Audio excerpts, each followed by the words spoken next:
প্রায় একটা কথা বলে থাকি, যারা বাংলাদেশ থেকে বিশ্বের বিভিন্ন দেশে আপনারা চাকরির উদ্দেশ্যে যাবেন, তিনটা মাধ্যমে যাবেন। একটি হলো সঠিক কোম্পানির মাধ্যমে, আরেকটি হলো নিজের বাবা, ভাই, ব্রাদার, আত্মীয় স্বজন, নিজের ঘনিষ্ঠ এবং সঠিকটা জেনে শুনে তাদের সাথে যাবেন।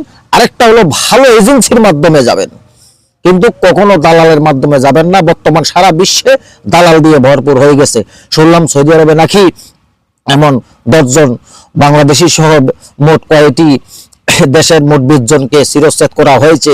চিন্তা করে দেখেন, মানুষ কষ্ট করে টাকা জমিয়ে বাড়ি ঘর গরু ছাগল বিক্রি করে নিজের সন্তানকে দেশের বাইরে পাঠায় 2টি টাকা কামার জন্য, আর সেখানে এদিকে নিয়ে গেছে 8-10 লাখ টাকা নিয়েছে, ফির সেখানে নিয়ে অপহরণ করে সেখানে আবার মুক্তি পৌঁছায়। কত বড় খারাপ, কত বড় শয়তান নিমক হারাম, কত বড় সন্ত্রাসী, চিন্তা করতে পারছেন?